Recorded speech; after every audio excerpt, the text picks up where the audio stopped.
2 kilogram सेब और 1 kilogram अंगूर का मूल्य किसी दिन 160 रुपये था। 1 महीने बाद 4 किलोग्राम सेब और 2 किलोग्राम अंगूर का मूल्य 300 रुपये हो जाता है। इस स्थिति को बीजगणितीय तथा ज्यामितीय रूपों में व्यक्त कीजिए। बीजगणित का मतलब हमें x और y मान करके समीकरण बनाना है। जो समीकरण बनेगा उसे बीजगणित कहेंगे। और ज्यामितीय रूप का मतलब हमें ग्राफ खींचना है। तो हम आपको बीजगणित का समीकरण बना के दिखाते हैं। और पिछले जो वीडियोज में बताया गया था, पिछले वीडियोज में 3.1 में क्वेश्चन नंबर 1 और 2 दोनों सॉल्व किया गया है। ग्राफ सहित बीजगणित और ज्यामितीय रूप भी दिखाया गया है। तो 3.1 में आपको बीजगणित समीकरण बना के आपको दिखाते हैं। ग्राफ आप खींच सकते हैं, खींच लीजिएगा।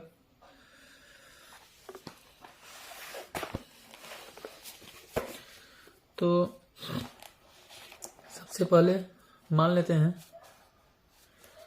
ये 3.1 प्रश्नावली 3.1 का क्वेश्चन नंबर 3 है। मान लेते हैं कि माना एक सेब का मूल्य x रुपये तथा 1 किलोग्राम अंगूर का मूल्य y रुपये। तो 1 किलो सेब का मूल्य x रुपये है, तो 2 किलो सेब का मूल्य 2x रुपया होगा। अकॉर्डिंग टू क्वेश्चन 1 किलो सेब का मूल्य x रुपये, तो 2 किलो सेब का मूल्य 2x रुपया होगा, प्लस 1 किलोग्राम का मूल्य y रुपया, तो 1 ही किलोग्राम खरीदना है, तो 1 किलोग्राम का मूल्य y रुपया हो जाएगा। 1 किलो सेब का मूल्य x रुपये, तो 2 किलो सेब का मूल्य 2x रुपया होगा, प्लस 1 किलो अंगूर का मूल्य y रुपया है, तो y रुपया ये होगा, यानी कुल रुपया जो होगा आपका 160 रुपया होगा। समीकरण नंबर 1। पुनः इसी प्रकार 1 किलो सेब का मूल्य x रुपये मान ही चुके हैं, तो 4 किलो सेब है तो 4x रुपया होगा, प्लस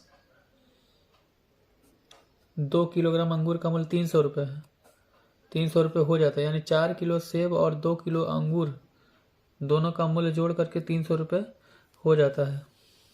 तो 2 किलो अंगूर है तो 2y रुपये होगा, और दोनों का मूल्य जोड़ करके 300 रुपये हो जाता है। अब इन दोनों समीकरण को हम सॉल्व करेंगे। ये समीकरण दोनों बीजगणितीय रूप है। ये दोनों के दोनों समीकरण जो हैं बीजगणितीय रूप है। ये समीकरण जो है बीजगणितीय रूप है। तो पिछले वीडियो में हमने आपको ग्राफ बनाकर दिखाया था। ग्राफ बिल्कुल वैसे ही मानेंगे। एक बार x बराबर 0 तो y का मान आएगा, एक बार y बराबर 0 तो x का मान आएगा। और भी अपने मन से इच्छानुसार हम मान सकते हैं। चलिए अब चलते हैं प्रश्नावली 3.2 में। प्रश्नावली 3.2 में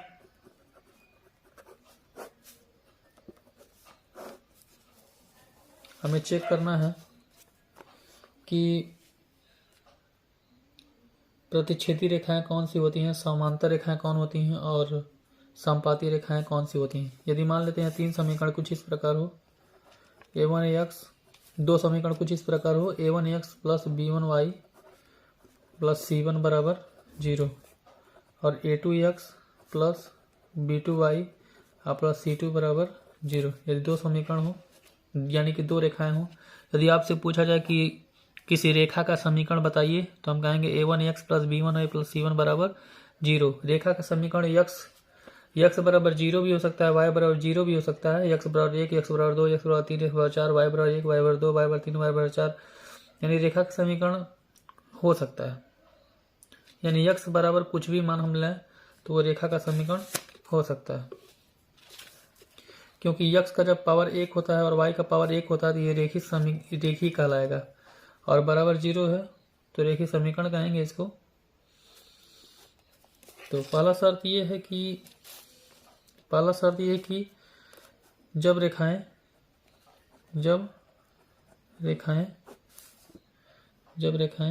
प्रतिच्छेद करती हूँ,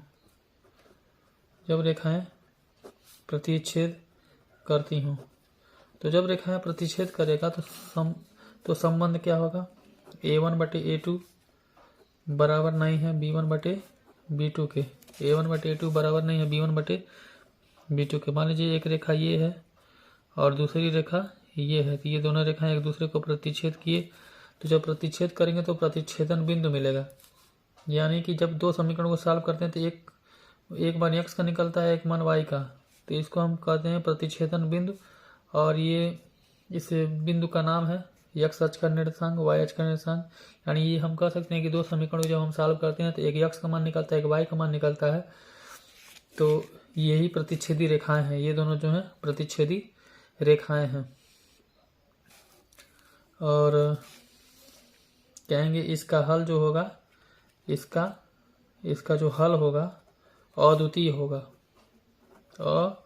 अद्वितीय का मतलब एक हल होता है। अद्वितीय का मतलब एक हल।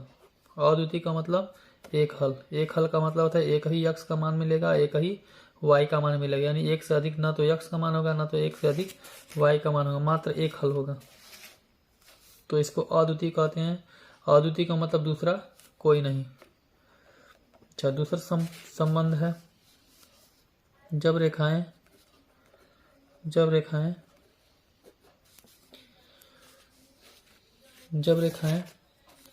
समपाती हों। जब रेखाएं समपाती हों। समपाती होने का मतलब क्या होता है, समपाती होने का मतलब a1 संबंध देखते हैं क्या होगा, a1/a2 बराबर b1/b2 बराबर c1/c2। जब रेखाएं समपाती हो तो ये संबंध बनेगा, यानी a1/a2 बराबर b1/b2 बराबर c1/c2। यानी a1/a2 बराबर b1/b2 बराबर c1/c2। तब एक रेखा अगर ये है तो इसी पर एक दूसरी रेखा भी होगी, इसी पर दूसरी रेखा होगी, यानी दोनों रेखाएं एक ही रेखा पर होंगी, यानी दोनों एक दूसरे के ऊपर होंगी। अगर इस स्थिति में इसका हल क्या होगा इस स्थिति में इसका जो हल होगा, इसका हल अनंत होगा।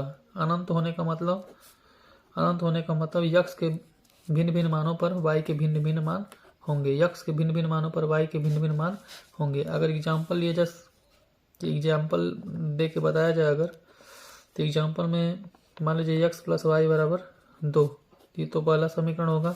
इसी में 2 का गुणा कर दीजिए तो 2x धन 2y बराबर 4, ये दूसरा समीकरण होगा। और ये दोनों रेखाएं एक दूसरे के ऊपर होंगी। इसमें देखा जाए तो अगर मान लीजिए एक बार लिखते हैं x + y बराबर 2, तो इसमें थोड़ा सा चेंजिंग कर देते हैं, x और y के मान में थोड़ा सा चेंजिंग कर देते हैं। तो x और y के मान में थोड़ा सा चेंजिंग करेंगे तो x - y बराबर, अगर हम 2 कह दें तो भी कोई समझ, ये बराबर है कोई दिक्कत नहीं है, लेकिन ये दोनों आपस में बराबर नहीं होने चाहिए। ये दोनों आपस में बराबर नहीं होने चाहिए। प्लस माइनस का भी अंतर होगा तो भी ये बराबर नहीं है। तो ये जो देख रहे हैं ये दोनों रेखाएं जो हैं एक दूसरे को प्रतिच्छेदी रेखाएं होंगी। इन दोनों को हल करने के बाद एक x और एक y का मान मिलेगा। तीसरा शर्त है कि जब रेखाएं समांतर हों। जब रेखाएं समांतर होंगी तो a1/a2 बराबर b1/b2 बराबर नहीं होंगे c1/c2 के। जब रेखाएं समांतर होंगी तो a1/a2 बराबर b1/b2 और बराबर नहीं होंगे c1/c2 के। समांतर का अर्थ होता है कि यदि एक रेखा इस प्रकार है तो दूसरी रेखा भी इसी प्रकार होगी, ताकि इन दोनों के बीच में समान अंतर बना रहे। ये रेखा छोटी बड़ी नहीं होती हैं, ये अनंत तक जाता है, ये भी अनंत तक जाएगा, ये भी अनंत तक जाता है, ये भी अनंत तक जाएगा। तो ये छोटी बड़ी नहीं होती हैं, बस इनके बीच का जो अंतर एक समान बना रहे, अर्थात ये आगे में जाए तो एक दूसरे को कभी काटे नहीं। तो इस प्रकार के जो समीकरण बनते हैं तो इसका कोई हल नहीं होता है, मतलब हल नहीं निकलेगा, एक भी x और y का मान नहीं मिलेगा। तो एग्जाम्पल अगर आपको बता दें कि इसका एग्जाम्पल क्या होगा, तो मान लीजिए x + y बराबर 4 है, तो ये हो जाएगा x + y बराबर 5। तो इसका कोई हल नहीं होगा। ये ऐसे भी हो सकता है, ये या तो ये समीकरण बन जाए और नहीं तो इस प्रकार बन सकता है कि x + y बराबर 5 है, तो हम इसको लिख दें 2x + 2y बराबर 7। तो इनके कॉमन लेके जब इधर भेजेंगे तो भी x + y आपस में बराबर हो जाएगा। तो ये भी आपका जो होगा समांतर रेखा का समीकरण होगा, यानी दोनों रेखाएं आपस में समांतर होंगी।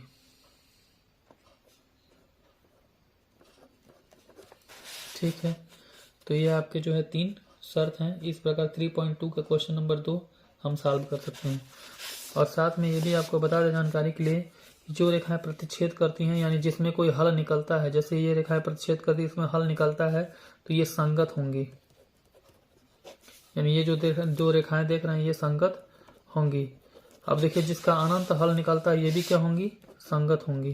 अनंत हल निकलता है ना, तो ये भी क्या होंगी, संगत होंगी। और यहाँ पे जो रेखाएं समांतर है इसका कोई हल नहीं होता है, इसलिए ये रेखाएं जो होंगी असंगत होंगी। ये रेखाएं जो होंगी असंगत होंगी। तो संगत असंगत में यही चीज देखना है। और ध्यान रहे कि दो समीकरण जब दिया रहेगा तो इसको a1 x के गुणांक को a1 y के गुणांक को b1 और इसको c1 a1 x plus b1 y plus c1 बराबर 0। और फिर दूसरे समीकरण के लिए a2 x plus b2 y plus c2 बराबर 0 हम मानते हैं। तो ये है आपका समीकरण है। अगर हम क्वेश्चन सॉल्व करके दिखाएं आपको, तो क्वेश्चन भी सॉल्व करके आपको दिखाते हैं।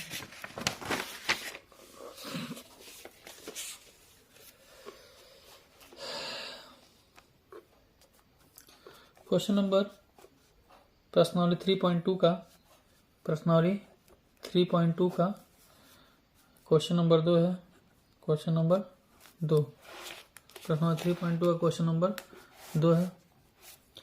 इसमें आपका पहला प्रश्न है 5x - 4y धन 8 बराबर 0, 7x धन 6y ऋण 9 बराबर 0। तो ये a1x प्लस b1y धन c1 बराबर 0, a2x plus b2y plus c2 बराबर 0, यानी a1 बटे a2 यानी 5 बटे 7 ऋण 4 बटे 6 और 8 बटे ऋण 9। 2 दूना 4 और 2 तीन 6। ये बीच में आप कामा लगा दीजिएगा क्योंकि फिलहाल अभी अलग अलग दिखा रहे हैं। और इसमें हम देख पा रहे हैं कि पहला और दूसरा आपस में बराबर नहीं है, अर्थात a1 बटे a2 बराबर नहीं है b1 बटे b2 के। अगर पहला दूसरा आपस में बराबर नहीं है तो हम कहेंगे अतः रेखाएं प्रतिच्छेद करेंगी। रेखाएं प्रतिच्छेद करेंगी। क्या करेंगी? प्रतिच्छेद करेंगी। रेखाएं जो होंगी प्रतिच्छेद करेंगी। रेखाएं प्रतिच्छेद करेंगी। रेखाएं प्रतिच्छेद करेंगी और अतः संगत होगा। क्या होगा? संगत होगा। संगत होगा यानी संगत के लिए ये संबंध और a1 बटे a2 बराबर नहीं b1 बटे b2 का संबंध होल्ड करता है और संपाती का संबंध होल्ड करता है। इस पर क्वेश्चन नंबर दूसरा नंबर लगाते हैं। इसका दूसरे का दूसरा 9x प्लस 3y प्लस 12 बराबर 0 और 18x प्लस 6y धन 24 बराबर 0। तो 9 बटे 18, 3 बटे 6 और 12 बटे 24। 12 कम 12, 12 दूना 24, 3 कम 3, 3 दूना 6, 9 कम 9, 9 दूना 18। तीनों में देखिए a1 बटे a2 बराबर b1 बटे b2 और बराबर c1 बटे c2। तीनों आपस में बराबर हो गए। जब तीनों आपस में बराबर हो जाते हैं तो हम कहेंगे अतः रेखाएं क्या हैं? संपाती हैं। रेखाएं संपाती हैं। और संपाती होने का मतलब क्या है? अनेक हल होंगे। अनेक हल होंगे।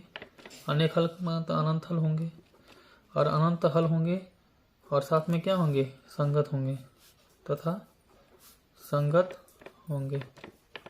संगत होंगे यानी कि यही 3 कंडीशन होल्ड करेंगे। प्रतिच्छेदी बिंदुएं या प्रतिच्छेदी रेखाएं और समांतर और संपाती। ठीक है फ्रेंड्स, मिलते हैं अगले वीडियो में। तब तक के लिए अलविदा।